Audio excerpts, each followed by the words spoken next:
My girlfriend declared, "My friends think you're dragging me down. I'm done," while I was cooking dinner for her birthday. The same dinner I had been preparing for 3 hours after working a double shift. I replied, "All right, go rise with them," and calmly turned off the stove, grabbed my keys, and left the apartment we shared, where I paid 80% of the rent. I am Marcus Fletcher, 28 years old, and that moment, standing in our kitchen with basil still on my hands and her birthday cake cooling on the counter, was when I realized that 3 years of my life had been built on quicksand. The silence that followed my exit was probably more shocking to her than anything I could have said. She expected tears, begging, negotiation. Instead, I gave her exactly what she asked for: freedom. My name is Marcus Fletcher. I'm 28, and I work as a data analyst for a mid-sized tech company. Nothing glamorous, but stable and well-paying. Sarah Bennett was 26 when we met at a mutual friend's barbecue 3 years ago. She was studying graphic design, working part-time at a coffee shop, and had this infectious laugh that made everyone in the room turn to look.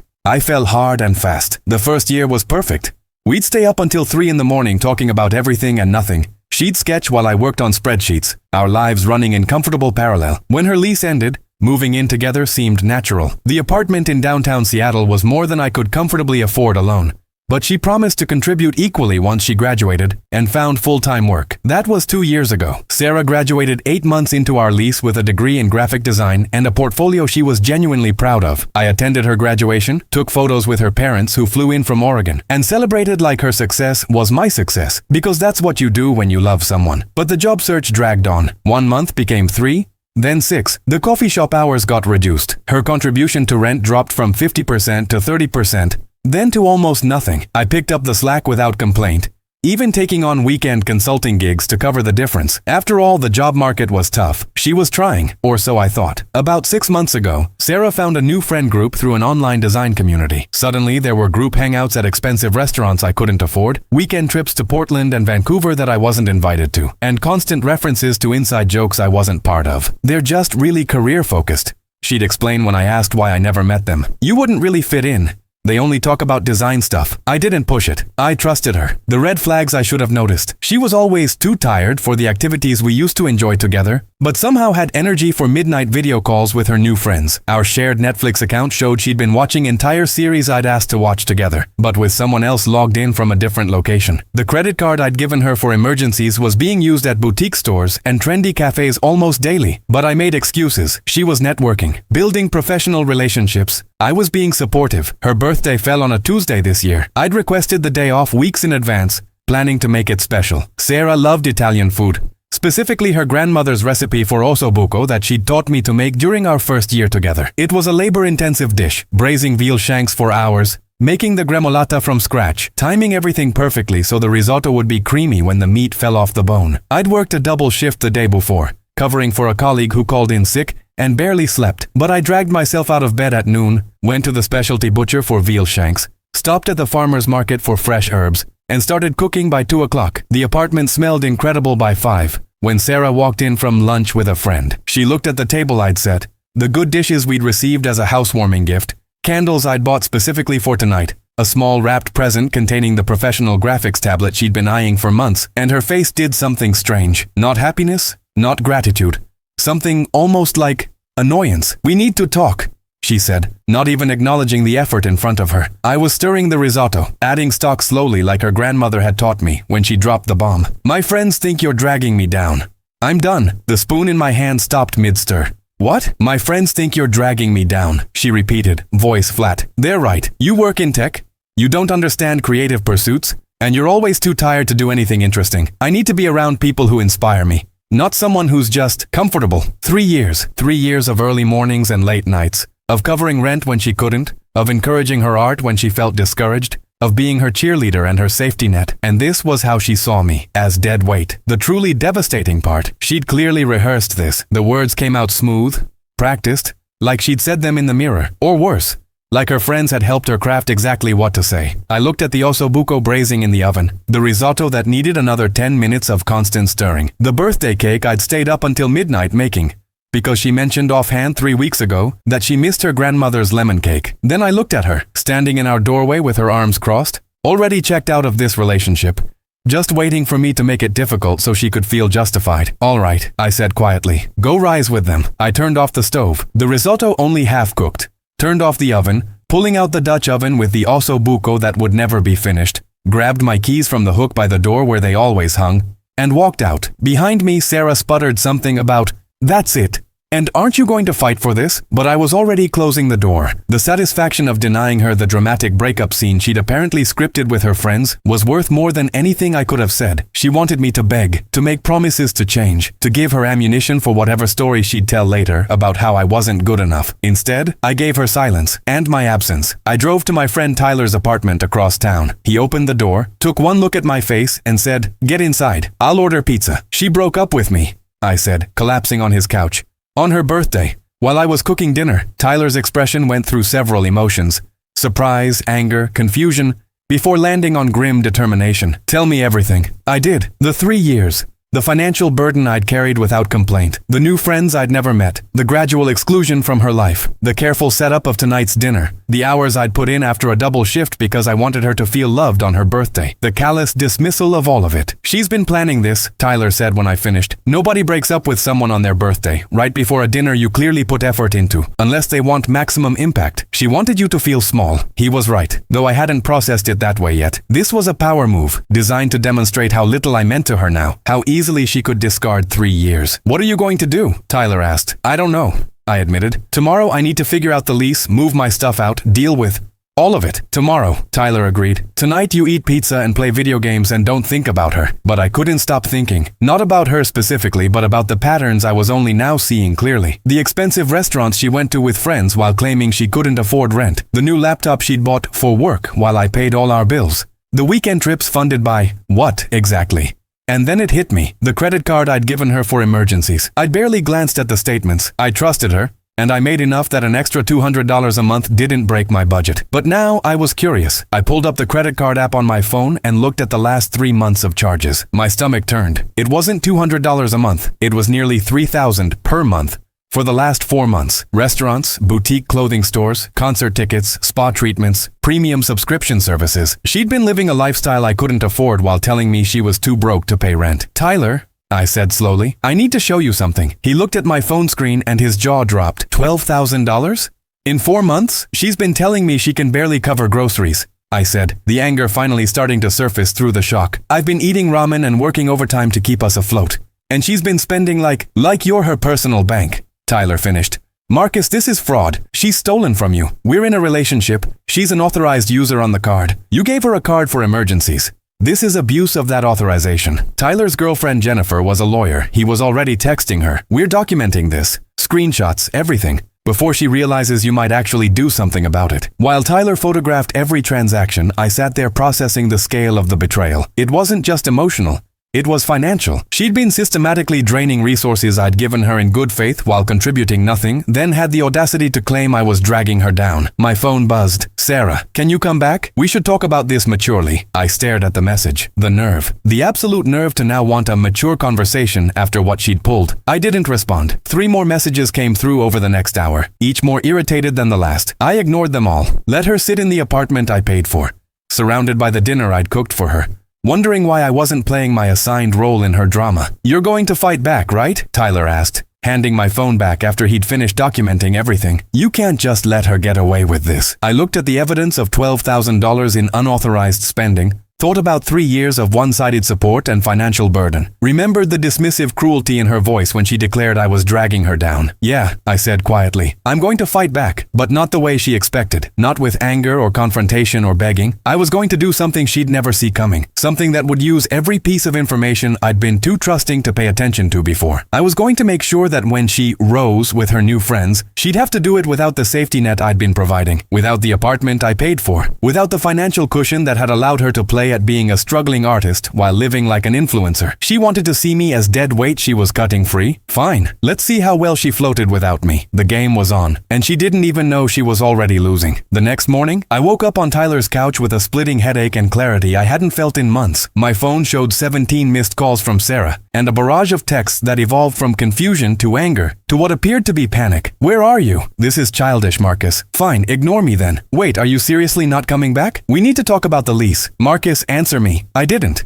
Instead, I called my office and took a personal day, then spent my morning making calls that would change everything. First stop, The leasing office of our apartment building. I'd signed the lease alone initially, adding Sarah later when she moved in. Our lease manager, Patricia, was a no-nonsense woman in her 50s, who'd always been friendly during our interactions. "Marcus, good to see you," she said when I walked in. "Everything okay with the unit? Actually, I need to discuss the lease. My girlfriend and I have separated, and I need to understand my options." Patricia's expression shifted to professional sympathy. "I'm sorry to hear that. Let me pull up your file." She typed for a moment, then frowned. "Your lease renews in 6 weeks. Are you looking to break it early?" "Possibly. But first, I need to know. She's listed as an occupant but not a cosigner, correct?" "That's right.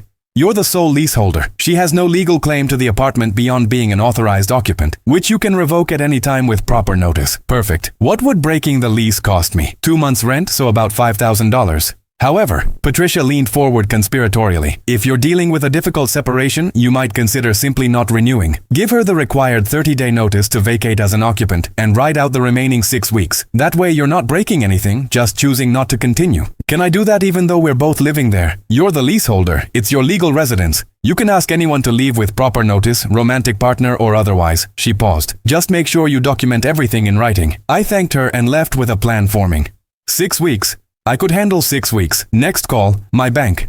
I reported the credit card as having unauthorized charges and requested they send me detailed statements for the past 6 months. The customer service representative, hearing the amounts involved, transferred me to their fraud department. "Mr. Fletcher, you're saying your girlfriend charged $12,000 in 4 months on a card you gave her for emergencies?" The fraud investigator David sounded skeptical. "I gave her the card 2 years ago for actual emergencies. Car repairs, medical issues, that kind of thing. She's been using it for luxury purchases while claiming she couldn't afford to pay rent. Do you have documentation of the rent situation?" "Bank transfers showing I've been paying 80% of rent for the past year, declining to almost 100% in recent months. Plus text messages where she claimed financial hardship. Email those to the address I'm sending you. We'll investigate this as potential credit card fraud. In the meantime, I'm freezing the card immediately." That would get Sarah's attention fast. She'd probably try to use it for lunch today and find it declined. Third stop, my company's HR department. I needed to update my direct deposit and make sure Sarah had zero access to my financial information. When I'd added her to my insurance last year, I'd made her my emergency contact and given her access to my benefits portal for convenience. I need to remove Sarah Bennett from all my accounts and revoke any access she has to my information, I told Marcus, our HR coordinator. Yes, same first name, which had led to some confusion over the years. "Relationship change?" he asked sympathetically. "Something like that. No problem. I'll need you to fill out these forms. Should be processed by end of day." While I was there, I also quietly inquired about hardship housing loans, a program our company offered for employees dealing with unexpected expenses. Breaking a lease would qualify. The interest rate was minimal, and repayment came directly from my paycheck. Insurance, essentially, in case I needed to leave immediately. By noon, I'd systematically begun removing every financial connection between us. My phone buzzed again. "Sarah, your credit card isn't working. There's something wrong with it." I typed back my first response since leaving. "Check your email." I'd sent her a formal notice that morning, drafted with Tyler's girlfriend Jennifer's help.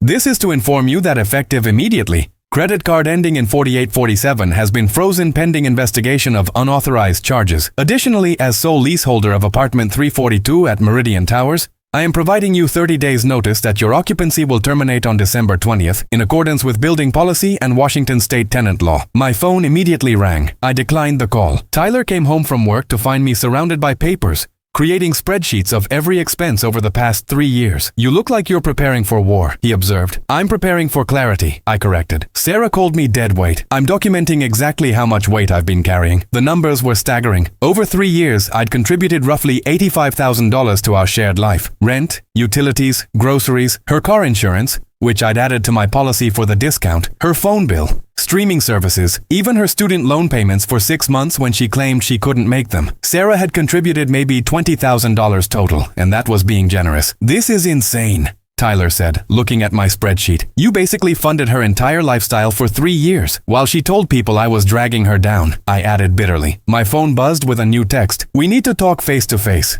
This is ridiculous. You can't just kick me out." I responded, "Lease is in my name solely. You have 30 days. All communication should be in writing going forward." "Since when are you this cold?" She shot back. "Since you told me you were done while I was cooking your birthday dinner.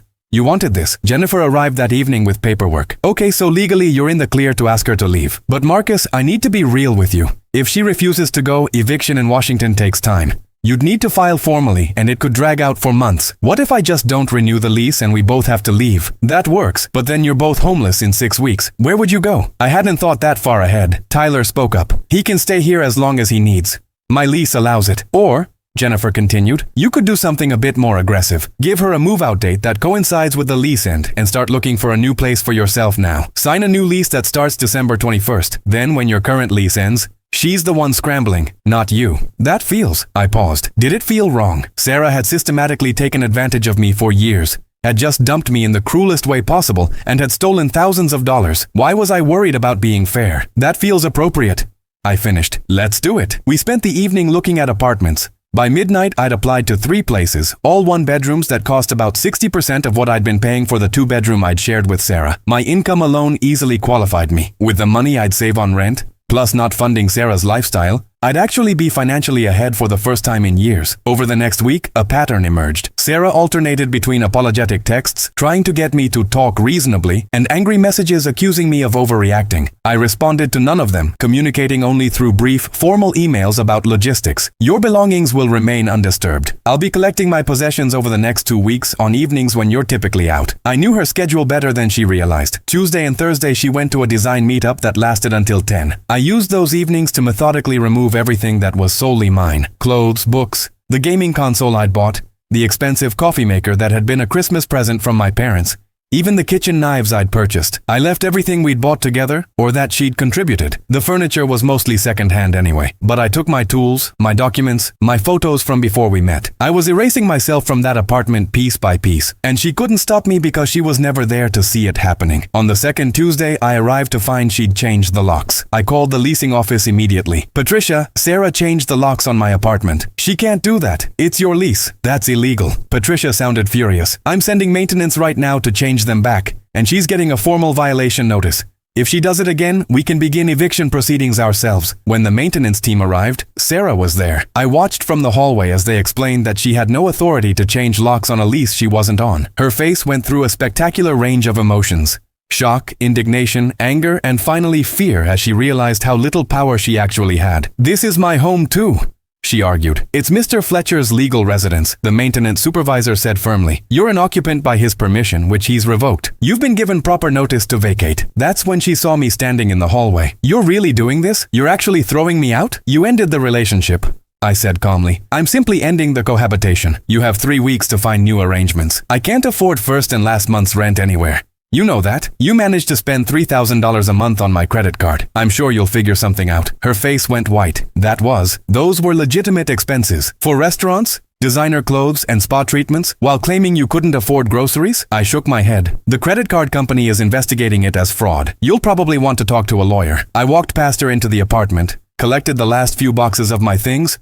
and left. I didn't look back. The next blow came from an unexpected direction. On Friday, Sarah's mother called me. We'd always gotten along well. She'd treated me like a son, and I'd spent several holidays with their family. Marcus, honey, what's going on? Sarah says you've gone crazy, that you're throwing her out on the street. I took a deep breath. Mrs. Bennett, Sarah broke up with me on her birthday while I was cooking dinner for her. She told me her friends think I'm dragging her down and she's done with me. I'm simply following through on what she wanted. Ending the relationship completely, including our living arrangement. Silence. Then, she told me you just left out of nowhere, that you abandoned her. I can send you the text messages if you'd like. And I left because she ended the relationship. What was I supposed to do? Beg her to reconsider? Marcus, she says she can't afford to move out. She spent $12,000 on my credit card in 4 months while I paid all our rent. The credit card company is investigating it as fraud. She can afford whatever she chooses to prioritize. Another long silence. $12,000? I'm happy to show you the statements. Please do. I forwarded her the documented charges. 20 minutes later, she called back, and her tone had completely changed. I had no idea she was doing this to you. Marcus, I'm so sorry. Her father and I didn't raise her to be this person. I appreciate that, Mrs. Bennett. For what it's worth, I still think you're good people. But Sarah and I are done, and I need to protect myself financially and emotionally. I understand. And Marcus, good for you for standing up for yourself. Don't let her guilt you into backing down. That conversation shifted something. Sarah had been using her family's sympathy as leverage, painting me as the villain. Now her own mother was seeing the truth. The second week brought new developments. My new apartment application was approved. A nice 1-bedroom in a building with actual security, scheduled to be available December 22nd. Perfect timing. Sarah started bringing her friends by the apartment. probably to show them what a monster I was being. I came home one evening to find 3 women I'd never met sitting in my living room, all giving me hostile looks. "So you're Marcus," one of them said coldly. "The guy who's throwing his girlfriend out right before the holidays. The guy whose girlfriend broke up with him, then refused to move out of his apartment," I corrected. "I'm the sole leaseholder. She has no legal right to be here. That's technicality bullshit," another friend snapped. "You don't just throw someone out on the street." "You're right. That's why I gave her 30 days notice. Which is exactly what the law requires." I turned to Sarah. "I need you and your guest to leave. This is no longer your residence. It's still within the 30 days. Sarah protested. "And you're not paying rent for those 30 days, so I'm being quite generous. Leave or I'll call the police for trespassing." Her friends stared at me like I'd grown a second head. Apparently, Sarah had sold them a story where I was the unreasonable one, and they'd expected to find a monster. Instead, they found someone calmly enforcing his legal rights. After they left, one of them, the quietest one, lingered behind. "Hey, I just want you to know, Sarah's been telling a very different story about all this. I'm sure she has. She said you two had a mutual breakup and you're just being vindictive now. But that's not what just happened here, is it?" "No, it's not." The friend nodded slowly. "For what it's worth, I think some of us are starting to see through her stories. The money thing especially. She told us she was barely scraping by, but she's been going to restaurants we can't even afford. She was using my credit card," I said quietly, without my knowledge of the extent. "That's why I cut her off." "Jesus," the friend shook her head. "I'm sorry. You seem like a decent guy who got screwed over." After she left, I felt a small sense of validation. Sarah's support system was starting to crack. The final week before the lease ended, Sarah became desperate. She'd apparently been unable to find an affordable apartment. Most places in Seattle required last month, and a security deposit, easily $5,000 up front. Money she'd spent on brunches and boutique clothes. "Can't we work something out?" she pleaded via text. "I just need a few more months to save up." "No, Marcus, please. I'm sorry about how I ended things. I was listening to bad advice from my friends. The same friends you said inspired you more than I did? I was wrong. Can we talk about this?" "No, you have 1 week. Where am I supposed to go?" "That's no longer my problem. You made it clear I was dead weight. Time to see how you float without me." On December 19th, I did my final walkthrough of the apartment. Everything of mine was gone. Sarah's stuff was still scattered everywhere. She'd apparently been in denial that I'd actually follow through. I took pictures of everything for documentation, then handed my keys to Patricia. "She's still got a day left," Patricia noted. "I'm starting my new lease tomorrow. I'm done waiting." I paused. "What happens if she's still there on the 21st? "The new tenants take possession at 9 a.m. If she's not out, building security will remove her belongings and change the locks. She's been notified multiple times." I nodded and walked away from 3 years of my life without looking back. The next morning, Tyler texted me a screenshot. One of Sarah's friends had posted in a local housing group. "Friend needs emergency housing. Reliable and clean. Can't afford much right now, but will be great tenant." The comments were full of skeptical questions about why someone reliable needed emergency housing. One person had done the math based on rental prices and asked what had happened to her current living situation. Another friend of Sarah's jumped in to defend her, and suddenly the post was a full argument about toxic masculinity and financial abuse. Except then someone linked to my credit card fraud report, which had become part of public court records when I'd filed a claim. The comments shifted quickly after that. I didn't participate. I didn't need to. The truth was doing its work without me. On December 20th, my phone buzzed with an unknown number. Against my better judgment, I answered. "Marcus, this is Amanda. Sarah's roommate from college. She's crashing on my couch right now, completely hysterical." "What the hell did you do to her?" "I ended our living arrangement after she ended our relationship. That's it. She says you stole her identity and ruined her credit. I reported fraudulent charges on my credit card, which is my legal right. If that affected her credit, it's because she made those unauthorized charges. You knew she was using that card for emergencies, not for $3,000 monthly shopping sprees while claiming she couldn't afford rent." Silence. Then, quieter. $3,000 a month. Check the court records if you don't believe me. The documentation is public. Amanda hung up. But 30 minutes later, Sarah herself called, crying. "You've turned everyone against me. My own friends don't believe me anymore." I haven't said anything to anyone except the truth when directly asked. "You ruined my life." "No, Sarah. You ruined your own life when you decided someone who loved you and supported you for 3 years was dead weight holding you back. I'm just no longer catching you when you fall. I made a mistake. I'm sorry. A mistake is forgetting to buy milk. This was a choice. Multiple choices, actually. You chose to spend my money without telling me. You chose to prioritize your new friends over our relationship. You chose to end things in the cruelest way possible. Now you get to live with those choices. Please, Marcus, I have nowhere to go. Figure it out. Like you told me I needed to do, rise with your friends. I'm sure they'll help you." I hung up and blocked her number. That night I slept in my new apartment for the first time. It was smaller than what I'd shared with Sarah, but it was mine. All mine. No one else's name on the lease. No one else's drama filling the space, just peace and the satisfaction of knowing that every bridge I'd burned had lit my way forward. The first month in my new apartment was transformative. Without Sarah's financial drain, I suddenly had money left over at the end of each paycheck. The realization hit me one evening while reviewing my budget. I'd been living like I made $40,000 a year when I actually made $75,000. Sarah had consumed the entire difference. I started small, treating myself to things I'd denied myself for years. The good coffee I'd stopped buying because we needed to save money. New running shoes to replace the ones I'd been wearing with holes in the soles. A subscription to the streaming service that had all the shows I wanted to watch, but Sarah had deemed too expensive. Each small purchase felt like reclaiming a piece of myself. Tyler threw me a divorce party, even though Sarah and I had never been married. His girlfriend Jennifer brought champagne, and we ate expensive takeout on my new couch. The first furniture I'd bought that was truly mine in years. To freedom, Tyler toasted.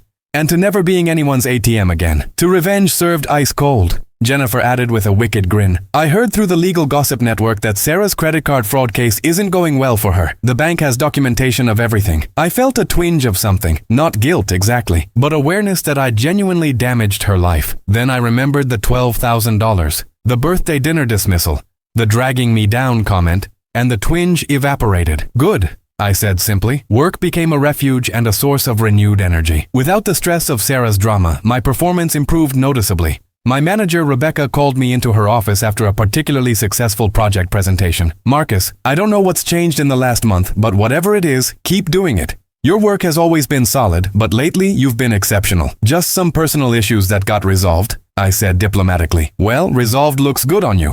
I'm recommending you for senior analyst. It comes with a 20% raise and leadership responsibilities. 20%. That was an additional $15,000 a year. Ironically, almost exactly what Sarah had been costing me annually. The promotion came through 2 weeks later, just as February began. I celebrated by finally joining the gym I'd wanted to try for years, but convinced myself was too expensive. Within days, I'd fallen into a routine. Work, gym, home, simple, structured, and entirely my own. It was at the gym where I met Marcus. Yes, another Marcus, making 3 of us in my life at this point. He was a personal trainer, and we struck up a conversation about workout routines that evolved into actual friendship. He had no connection to my past, no preconceptions about who I was supposed to be. You've got discipline, he observed after a few weeks. Most people can't stick to a schedule like this. I've got motivation, I corrected. There's a difference. The motivation was proving to myself that I was better off without Sarah. Every improvement in my life was evidence that she'd been wrong, that I hadn't been the problem. In March, Sarah resurfaced. I was having coffee near my office when I saw her walk into the same cafe. She looked different, thinner, tired, with dark circles under her eyes. She spotted me before I could leave and walked directly to my table. Marcus, can we talk? There's nothing to discuss. Please. 5 minutes. Against my better judgment, I nodded to the empty chair. She sat carefully like someone who'd learned to take up less space. I lost my fraud case, she said without preamble. The bank ruled in your favor. I owe them the full $12,000 plus penalties. They're garnishing my wages. Okay, that's it? Just okay? What do you want me to say, Sarah? You spent money that wasn't yours. Those are the consequences. I can't afford to live. After the garnishment, I'm making basically nothing. I'm living with 3 roommates in a shitty apartment in Renton, sharing a bedroom with someone I barely know. And I should care about this. Why? Her eyes filled with tears. Because we were together for 3 years. Because I made a mistake. Because you're a good person who wouldn't want to see me suffering like this. You told me I was dragging you down while I was cooking your birthday dinner, I said quietly. You spent years using me as your personal bank account. You lied to everyone about why we broke up. And now you want me to feel sorry for you because you're experiencing consequences for your choices? I was wrong. I admitted that. You admitted it when you got caught and needed something from me. There's a difference. I stood up. You wanted to rise without me, Sarah. Well, you're free to try.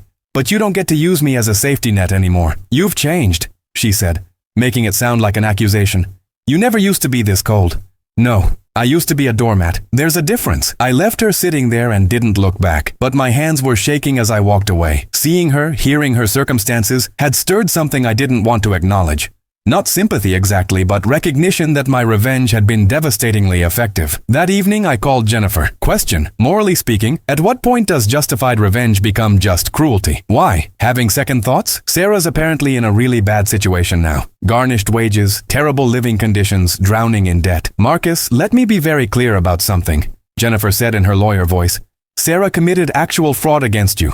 She stole $12,000. She emotionally manipulated you for years. The consequences she's facing aren't your revenge. They're the natural legal outcome of her actions. You didn't make her steal from you. You didn't make her lie to her friends. You just stopped protecting her from herself. But I did report her to the bank, as was your right. She committed a crime. You reported a crime. That's not revenge. That's basic civic responsibility. The conversation helped, but I still felt unsettled. The feeling lasted until Tyler forwarded me a screenshot that weekend. Sarah had posted in a local Facebook group, "Warning to women. Marcus Fletcher from Seattle is an abuser who will financially trap you, then destroy your credit and throw you out on the street. Stay away from this man." The post had been up for 3 hours and had 60 comments, many from people who knew both of us. The comments were not going Sarah's way. "Weren't you the one who spent his money without permission? I know Marcus. He's not an abuser. This sounds like you're angry about facing consequences. Financial abuse is real, but from what I heard, you were the one doing it to him. Girl, you literally told people he was holding you back. You can't play victim now." Someone had even posted screenshots of her own earlier social media posts. The ones bragging about expensive brunches and shopping trips, all time-stamped during the period she now claimed she was being financially trapped. The cognitive dissonance was spectacular. I took my own screenshot and sent it to my lawyer, not Jennifer, but the one I'd retained specifically for dealing with Sarah's ongoing harassment. He responded immediately. "This is defamation. We can file a cease and desist, possibly sue for damages given. You can prove financial harm to your reputation. Do you want to proceed?" Did I? Part of me wanted to let it go, to be done with her entirely. But another part, the part that remembered every sacrifice I'd made, every time I'd covered for her, every moment of that birthday dinner I'd slaved over, wanted her to face one more consequence. "Proceed," I typed back. The cease and desist arrived at Sarah's apartment 3 days later. I know because she called me from yet another new number. Hysterical. "You're suing me? I have nothing, Marcus. You've already taken everything." "I took nothing. I stopped giving you everything, which is different. And you defamed me publicly. So now you're facing the legal consequences. I can't afford a lawsuit." "Then you should probably delete that post and any others like it. Issue a public apology and never mention my name again. Those are the terms for me dropping the suit. You can't force me to apologize." "No, but I can force you to appear in court, hire a lawyer you can't afford, and ultimately pay damages when you lose. Your choice." She hung up. But within the hour, the post was deleted. A new one appeared. "I apologize for my previous post about Marcus Fletcher. I was emotional and said things that weren't true. He did not abuse me. I take full responsibility for the end of our relationship." It was the bare minimum, passive-aggressive in its simplicity. But it was something. My lawyer called. "The apology is sufficient to drop the suit, but I'd recommend keeping documentation of everything in case she escalates again." Will she? In my experience, people like her usually move on to a new victim once they realize the current target won't break. She'll find someone else to manipulate. The thought should have made me feel guilty, like I was passing my problem to some unsuspecting person. Instead, I felt liberated. She wasn't my problem anymore. She'd never be my problem again. Spring turned to summer, and my life continued improving in ways both big and small. I got promoted again, this time to team lead. My savings account, which had been perpetually around zero during the Sarah years, reached 5 figures. I started dating casually, nothing serious, just remembering what it felt like to be with someone who paid for their own meals. One evening, I ran into Mrs. Bennett, Sarah's mother, at the grocery store. She spotted me first. "Marcus, it's good to see you." "You too, Mrs. Bennett. I wanted to thank you," she said quietly, "for not backing down with Sarah. Her father and I tried to raise her better, but we enabled her too, I think. What happened with you was a wake-up call. She's finally in therapy now, working on herself. I'm glad to hear that. She still thinks you were too harsh, but..." Mrs. Bennett shook her head. "Between you and me, I don't think you were harsh enough. She needed to hit rock bottom." "How is she doing?" "Really? Getting by. Working full-time finally, actually paying her own bills. Living small. It's probably the best thing that could have happened to her, even if she doesn't see it yet." We parted cordially, and I continued my shopping with a strange sense of closure. Sarah was surviving. She was even, apparently, growing. But she was doing it without using me as a crutch, and that was what mattered. In August, Tyler got engaged. At his engagement party, he pulled me aside. "You know, when Sarah first dumped you, I was worried about you. You were so devastated, and I thought you might do something stupid like try to win her back. I was tempted," I admitted, "for about 5 minutes. Instead, you went scorched earth and rebuilt your entire life. It's been impressive to watch. I just stopped being a doormat." "No, you did more than that. You learned your worth and enforced it. That's not common." That night, alone in my apartment, the lease recently renewed because I actually loved living there, I reflected on the past 9 months. I'd lost a relationship I thought was forever, but I'd gained something more valuable. Myself. The person I'd been with Sarah wasn't the real me. It was a version of me willing to accept scraps and call it love, to tolerate disrespect and call it compromise, to fund someone else's dreams while my own withered. That person was gone. And good riddance. My phone buzzed with a notification. A message from a dating app. Her name was Alexis. She was an architect, and her profile was refreshingly straightforward about what she wanted and what she could offer.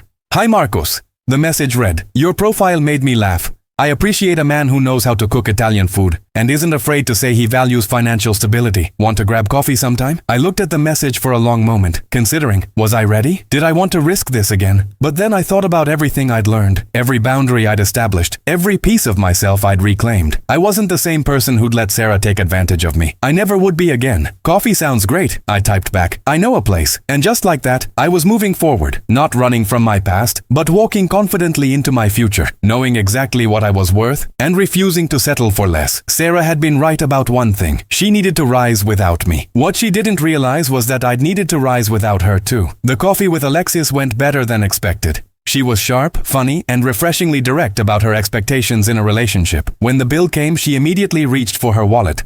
"We're splitting this," she said firmly. "I don't mind paying."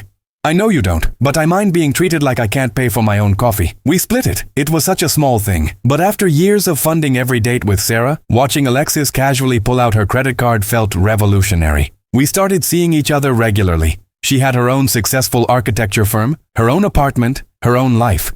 She didn't need me to fund her dreams. She was already living them. What she wanted was a partner, not a provider. "I'm not looking for someone to save me," she said on our third date. "I'm looking for someone who has their shit together and won't expect me to fix them." "Same," I said, and meant it. But Sarah wasn't done with me yet. In October, almost a full year after the breakup, I received a letter forwarded from my old apartment. It was from a law firm I didn't recognize. The contents made my stomach drop. Sarah was suing me for financial damages resulting from improper eviction and emotional distress. She claimed I'd illegally thrown her out, stolen her possessions, and ruined her credit out of malicious intent. She was seeking $50,000 in damages. I called Jennifer immediately. "Can she actually do this? She can file anything she wants. Winning is another story." Jennifer's voice was calm but serious. "Forward me everything. We need to respond properly." The legal battle that followed was exhausting. Sarah's lawyer, working pro bono through some legal aid organization, was painting me as a vindictive ex who'd used his financial power to destroy a vulnerable woman.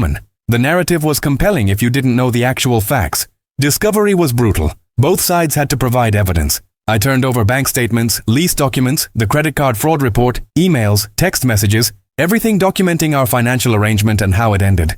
Sarah's side produced almost nothing concrete, just her testimony and character statements from her friends claiming I'd always been controlling and manipulative. The case dragged on for months. Every time I thought it was over, there was another motion, another hearing, another deposition. The stress started affecting my work, my sleep, my new relationship with Alexis. "I can't believe she's doing this," I told Alexis over dinner one night. "After everything, she's actually trying to portray herself as the victim. She probably believes it," Alexis said thoughtfully. "Some people rewrite history so completely that they genuinely can't remember the truth anymore. Do you think I'm handling this wrong? Should I just settle and be done with it?" "Absolutely not." Alexis's response was immediate and fierce. "You pay her off now.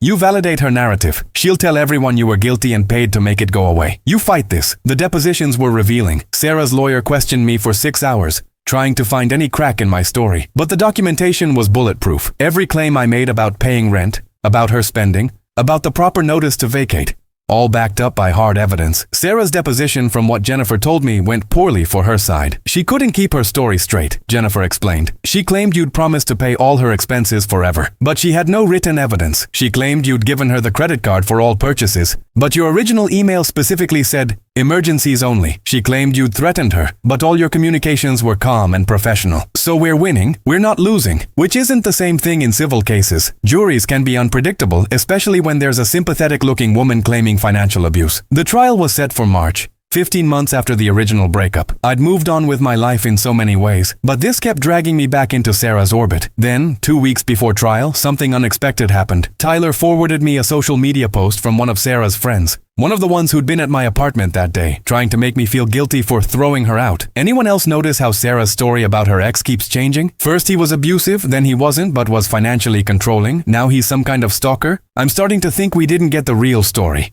The comments exploded. Other friends chimed in with their own observations about inconsistencies in Sarah's narrative. Someone pointed out that the timeline of her financial abuse coincided with her posting about expensive brunches and shopping trips. The post went semi-viral in our social circles. Sarah tried to do damage control, but it was too late. Her credibility was crumbling. 3 days before trial, Jennifer called. "Sarah's lawyer wants to settle. They'll drop the lawsuit entirely if you agree not to countersue for legal fees." Why would they offer that now? Because they know they're going to lose. Her story has fallen apart. Her friends have turned on her, and the documentary evidence is overwhelmingly in your favor. If this goes to trial, she doesn't just lose, she gets humiliated publicly in court. Her lawyer is trying to save her from that. What do you recommend? Take it. You won. She's walking away with nothing, admitting she was wrong by dropping the suit. That's as good as it gets without risking a trial. But I want her to face consequences. I want a judge to publicly say she was wrong. Marcus, Jennifer's voice was gentle but firm. She has faced consequences. She lost you. She lost her friends. She lost her financial stability. She lost her credit. And now she's losing this lawsuit without even getting her day in court. She's destroyed. You don't need a judge to tell you that you won. I thought about it for a long moment. The vindictive part of me wanted the trial, wanted to watch her squirm on the stand, wanted the satisfaction of a verdict in my favor. But the healthier part of me, the part that had spent the last 15 months building a new life, just wanted to be done. Accept the settlement, I said.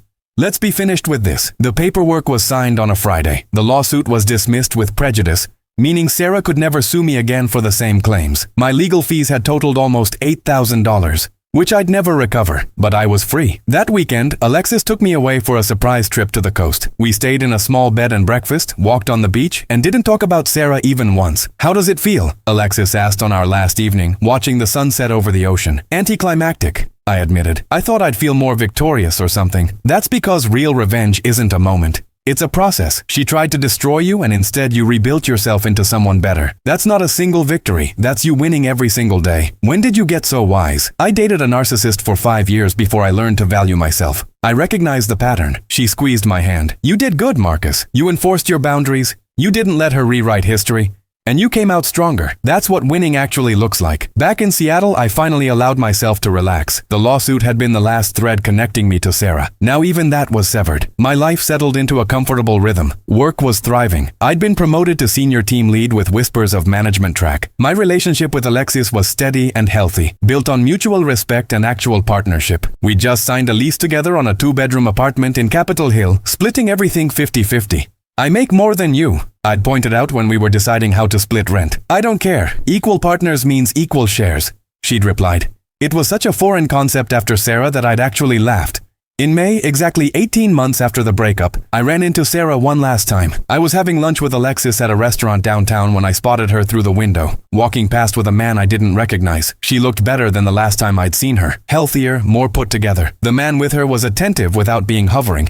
And when he opened the restaurant door for her, she smiled genuinely. Is that her? Alexis asked, following my gaze. Yeah, she looks normal. She is normal, probably. To him, I turned back to my menu. That's the weird thing about people like her. They're not villains in every story, just in mine. Are you okay? I'm perfect, actually. She looks happy. I'm happy. Everyone moved on. I reached across the table for Alexis's hand. For the first time in a long time, I can look at her and feel absolutely nothing. Not even satisfaction at how things turned out? Maybe a little of that, I admitted with a smile. We finished lunch and walked out past where Sarah and her new boyfriend were now seated. She looked up as we passed, and our eyes met for just a second. I saw recognition, something that might have been embarrassment, maybe even a flash of regret. I nodded politely, just a stranger acknowledging another stranger, and kept walking. Behind me, I heard her companion ask, "Who was that?" I didn't hear her response. I was already gone, arm around Alexis, discussing plans for dinner that evening and whether we wanted to check out that new art gallery opening next week. Sarah was my past, Alexis was my present, and my future looked nothing like the life I'd been living 18 months ago. That evening, as Alexis and I cooked dinner together in our new apartment,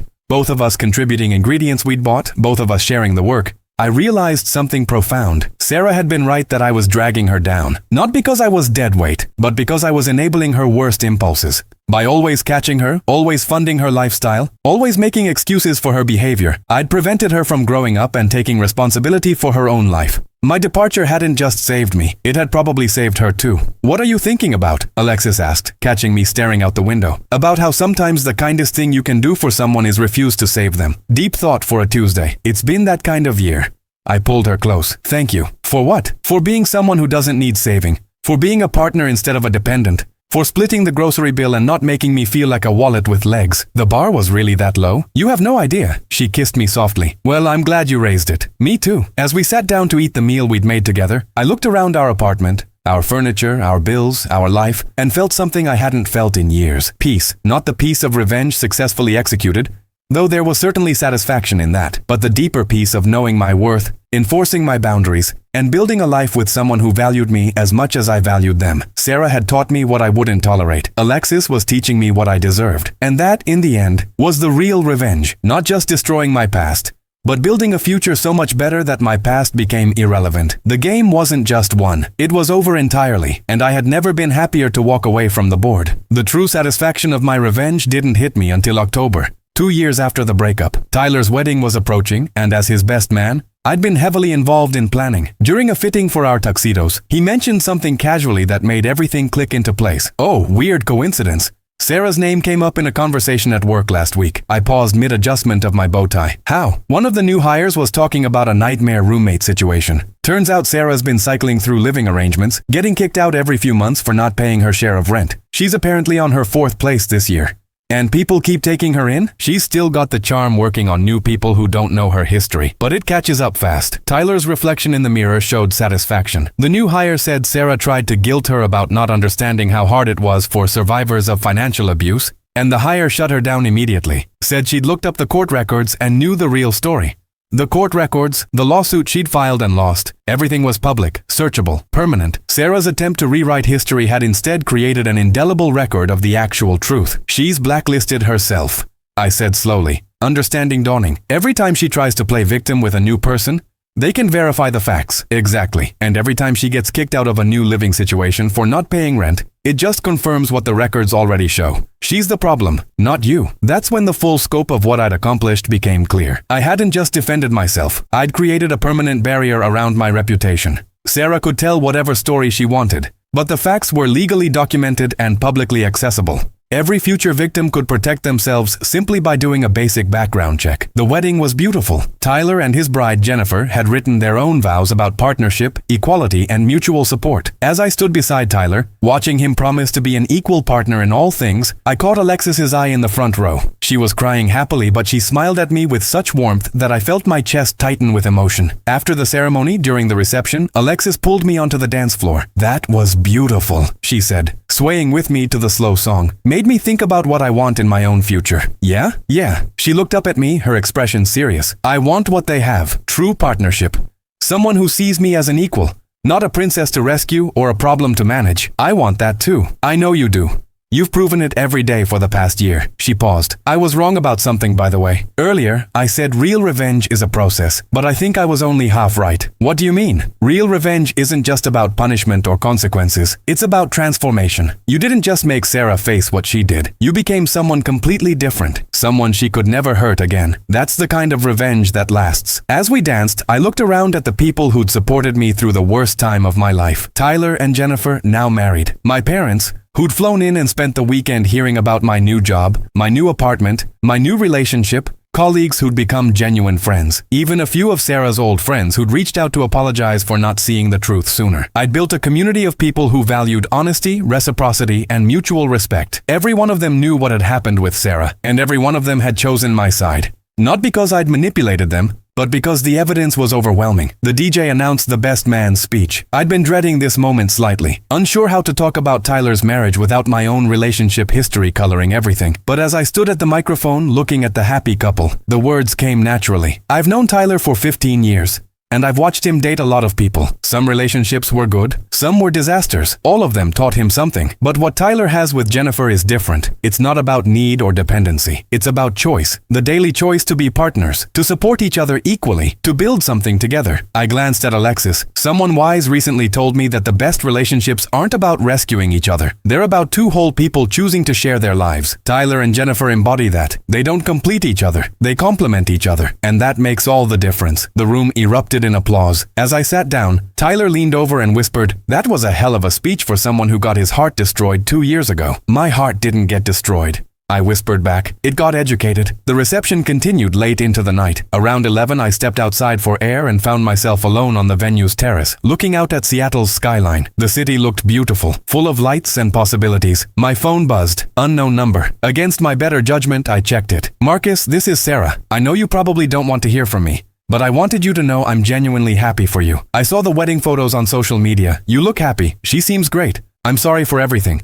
I hope you can forgive me someday." I stared at the message for a long moment. The old me, the one from 2 years ago, would have felt a surge of vindication. The vindictive me would have wanted to send back a scathing reply about how she destroyed her own life and I'd rebuilt mine. But the current me, the one standing on this terrace in a rented tux, genuinely happy and settled in his life, felt only tired indifference. I didn't respond. I simply deleted the message and blocked the number. Forgiveness wasn't something she could demand or I could grant. It wasn't a transaction, and I didn't need to forgive her to move forward. I'd already done that by building a life she had no place in. Alexis found me a few minutes later. You okay? You disappeared. Sarah texted. Said she was happy for me and wanted forgiveness. What did you say? Nothing. I blocked her. Good. Alexis slipped her arm through mine. You know what I realized tonight? She actually did you a favor. How do you figure? If she hadn't dumped you so cruelly, you might have stayed in that relationship for years, slowly bleeding out financially and emotionally, making excuses for her, convincing yourself it was love. She ripped the band-aid off violently. And yeah,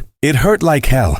But it forced you to see clearly and rebuild properly. So I should thank her for the trauma? God, no. But you can acknowledge that your current happiness exists because she freed you to find it. Alexis turned to face me fully. Marcus, I love you, and I love that you know your worth now. But I need you to know something else. This thing between us isn't about you being grateful I'm not her. I'm not the good one by comparison. I'm just me, and you're just you. And we work together because we're both whole people choosing partnership. I know that. Do you? Really? Because sometimes I worry that you're still defining yourself in opposition to her instead of just being yourself. Her words hit deeper than I expected. She was right. So much of the past 2 years had been about proving I wasn't what Sarah claimed. Not dead weight, not a drag, not someone who needed to be discarded. I'd built myself back up in direct response to her accusations. But who was I when I wasn't trying to prove anything? I don't know, I admitted. I don't know who I am outside of that context yet. Then let's find out together. Alexis smiled. No more measuring your worth against what she said or did. Just figure out what Marcus Fletcher wants out of life, independent of any of that history. It was the most liberating thing anyone had ever said to me. That night, lying in bed in our apartment, I made a decision. I opened my laptop and began typing a document titled, Things I Want, Just for Me. The list started small. Learn to make authentic French bread. Finally read all of Tolkien. Take a woodworking class.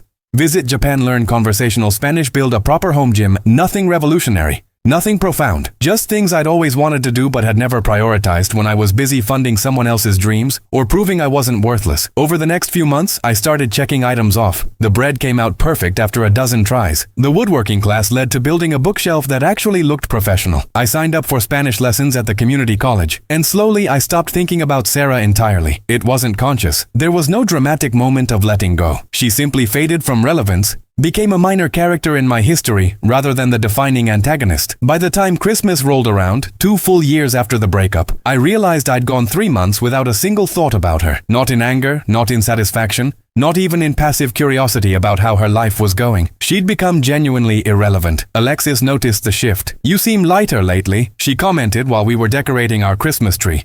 Our tree in our apartment, purchased with our combined money. I feel lighter.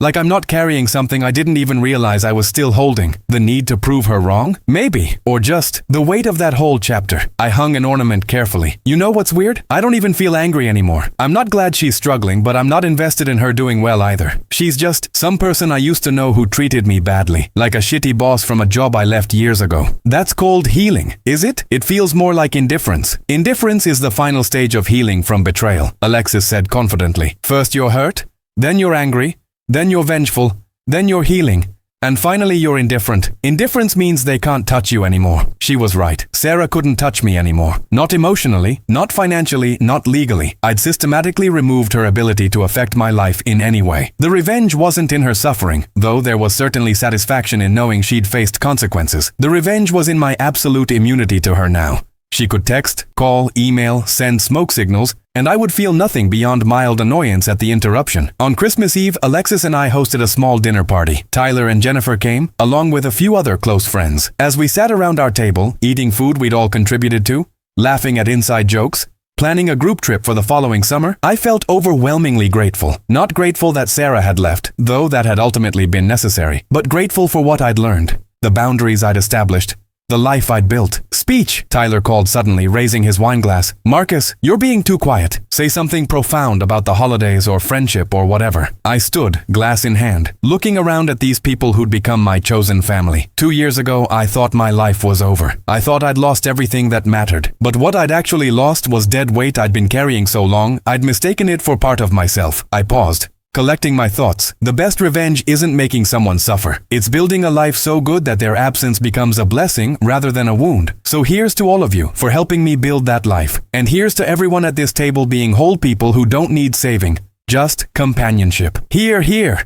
Everyone chorused, glasses clinking. Later that night, after everyone had left and Alexis had fallen asleep on the couch mid-movie, I sat alone in our kitchen and thought about revenge. True revenge wasn't cold. It wasn't cruel. It wasn't even particularly satisfying in the dramatic way stories made it seem. True revenge was warm apartment lights and split grocery bills. It was being genuinely excited to come home instead of dreading what drama awaited. It was having money left over at the end of the month and using it for things you actually wanted. True revenge was building a life so fundamentally better than what you'd lost that you couldn't imagine going back even if offered the chance. I'd gotten my revenge, not through any single dramatic gesture, but through 1,000 small choices to value myself, enforce my boundaries, and refuse to be anyone's ATM or emotional punching bag ever again. Sarah had called me dead weight dragging her down. She'd been wrong about who was the anchor and who was drowning. And now, 2 years later, I was floating effortlessly while she struggled to keep her head above water. That wasn't my doing. That was simply cause and effect. She'd kicked away the person keeping her afloat, and gravity had taken its course. My only role had been refusing to dive back in when she'd started drowning. And that refusal,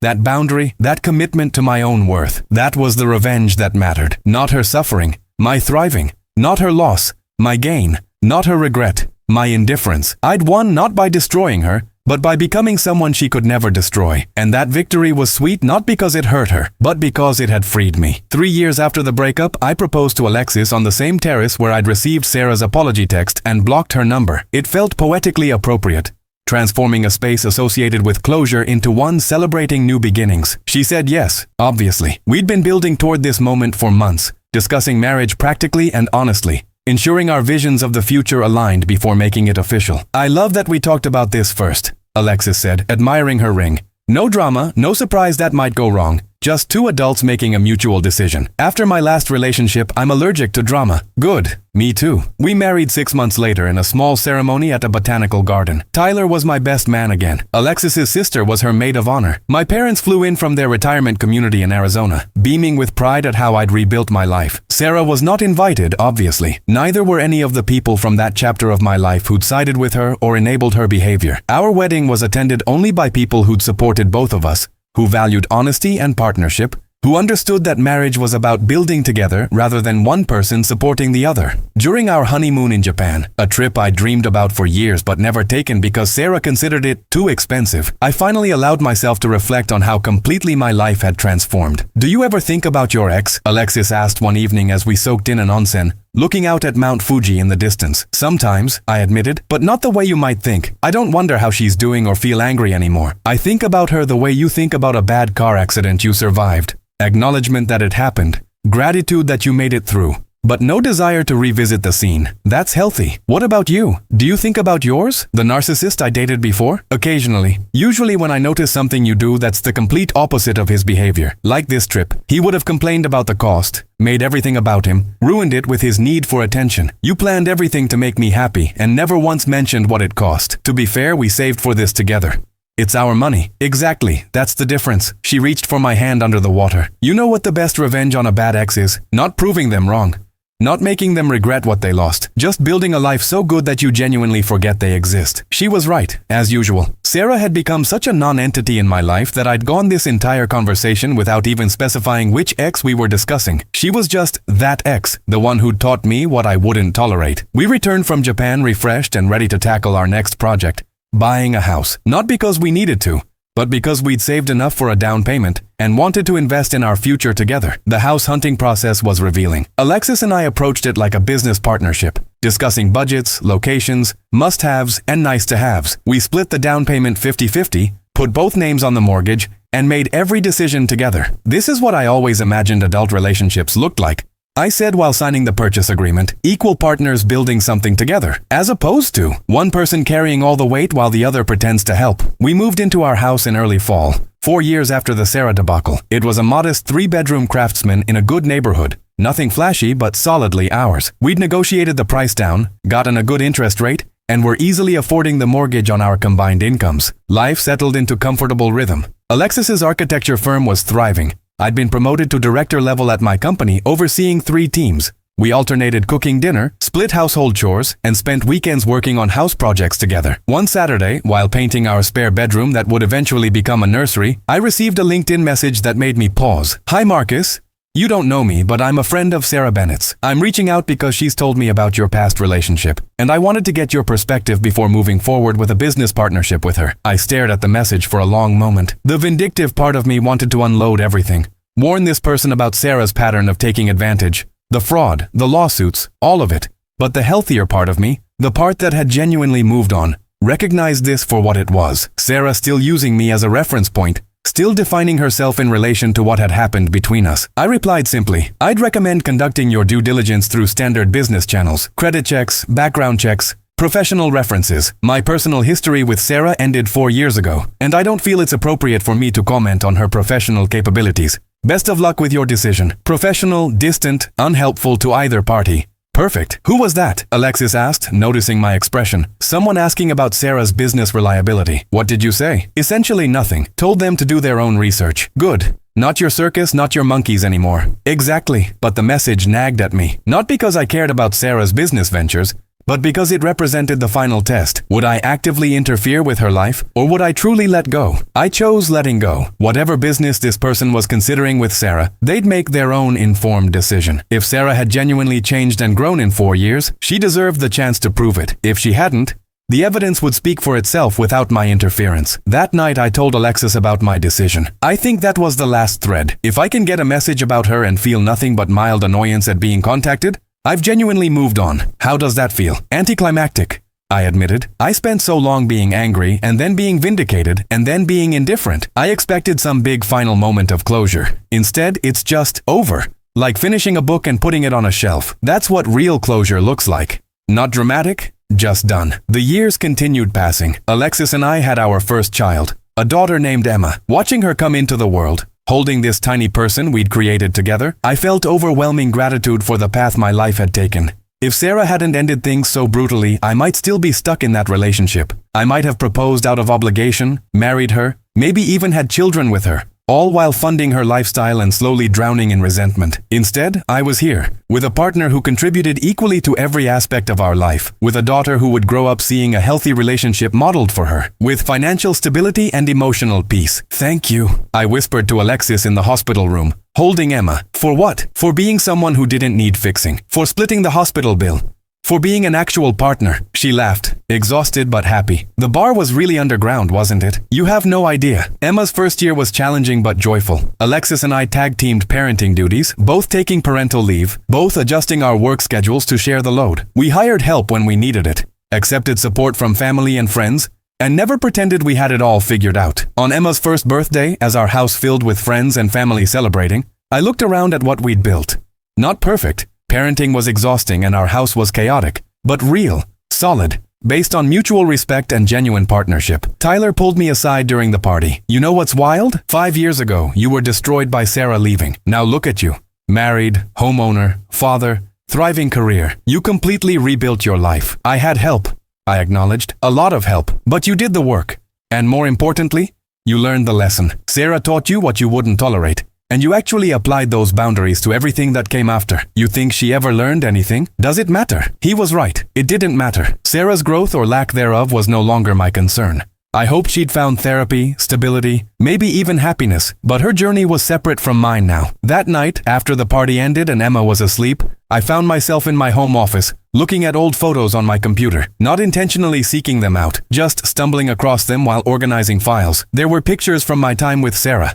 Holidays, vacations, everyday moments. We looked happy in them. And maybe we had been for a while before the relationship turned toxic. "What you doing?" Alexis appeared in the doorway, holding 2 glasses of wine. "Found old photos. Just processing, I guess." She looked at the screen. "You guys looked happy. We were sometimes, before everything got complicated. Do you regret the time you spent with her?" "No," I said after thinking about it. "It taught me what I needed to learn. About boundaries, about self-worth, about recognizing when someone's using you. I just wish I'd learned it faster and cheaper." "Would you have, though? Some lessons only stick when they hurt enough." I closed the laptop. "You're probably right. And in some weird way, Sarah did me a favor. She showed me clearly what I didn't want. which made it easier to recognize what I did want when I found you. So I should send her a thank you card? Absolutely not. But maybe we can acknowledge that good things came from a bad situation without erasing how bad it was. That's very mature of you.